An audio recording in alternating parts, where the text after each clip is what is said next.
అంటే love, sentiment plus horror, అంటే చిన్న ఫైనాన్స్లో మంచి చిన్న సినిమా అయినా చాలా బాగా తీశారు. ఇటువంటి చిన్న సినిమాలు ఆడితే 10 మంది బాగుపడేయడానికి ఛాన్స్ ఉంటుంది. అందులో డైరెక్టర్ గారు బాగా ఆయన ఏదో ఓల్డ్ ఈజ్ గోల్డ్ అని మా రాయలసీమలో ఒక సామెత ఉంది. ముసలివాడైనా బసిరెడ్డి మేలనే 30 ఏళ్ళ ముందే ఆయన సూపర్ హిట్ సినిమా తీశాడు, చెన్నపట్నం చిన్నోళ్ళని. అది చాలా బాగా అప్పట్లో అది హిట్. రాజేంద్ర ప్రసాద్ గారు, చంద్రమోహన్ గారు యాక్ట్ చేశారు. ఈ తర్వాత చిన్న సినిమాలు చేశాక మళ్ళీ ఈ సినిమాలో సాంగ్స్ ద్వారా తన సత్తా నిరూపించుకున్నాడు. మంచి బ్యూటిఫుల్ లొకేషన్స్ ఉన్నాయి సినిమాలో. చాలా బాగుంది సినిమా. హాయ్ అండి, ఈ మూవీ చాలా బాగుంది. హర్రర్ థ్రిల్లరు మన ఎస్ఎస్ నారాయణ గారు బాగా తీశారు మూవీ. ఇలాంటి మూవీ ఇంకా చాలా తీయాలని కోరుకుంటున్నాను. దీంట్లో హీరో అభిలాష్ అండ్ శివాని ఇద్దరు బాగా నటించారు. వీళ్ళకు ముందు మంచి సినిమాలు చేయాలని డైరెక్టర్ గారిని కోరుకుంటున్నాను. Thank you. సినిమా చాలా బాగుంది, డేంజర్ డెవిల్.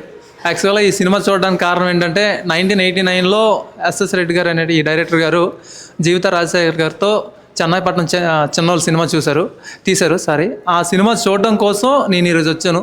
నిజంగా నాకు తెలిసి ఆ సినిమాకి ఇప్పటికీ 38 ఇయర్స్ అవుతుంది. నిజంగా యంగ్ డైరెక్టర్స్తో పోటీ పడడం అంటే అంత ఈజీ కాదు. ఈ టైంలో కూడా ఆయన చాలా బాగా తీశారు సినిమా. ఇందులో ఆగవే గోవా అనే సాంగ్ కూడా చాలా బాగుంది.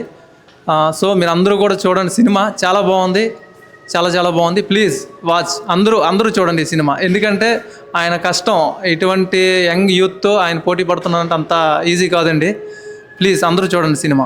Hi, hello. S S Reddy garu ఈ ఫిల్ము తీయటం చాలా అద్భుతంగా తీశారు. ఎందుకంటే చాలా కాలంగా ఎంతో మంచి హిట్ల కోసం ఎదురు చూస్తున్నటువంటి ఈ యొక్క సినిమా ప్రపంచంలో మరి ఎంతో గొప్పగా చిన్న సినిమా అయినప్పటికీ కూడా అద్భుతంగా తీయటం.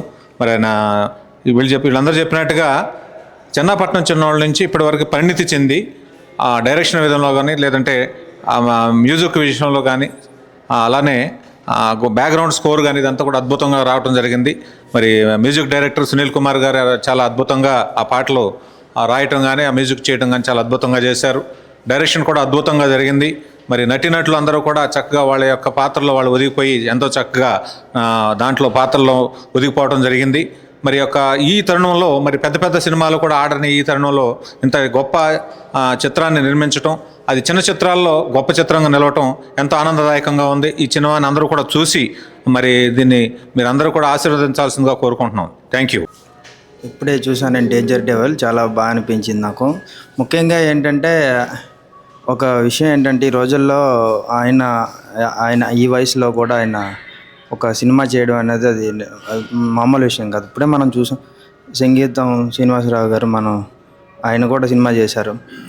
సేమ్ నాకు కూడా ఇద్దరికి ఏమీ పెద్ద డిఫరెన్స్ లేదేమో అని అనిపిస్తుంది. ఈ వయసులో ఆయన సినిమా చేయగలిగారు, ఈయన సినిమా చేయగలిగారు.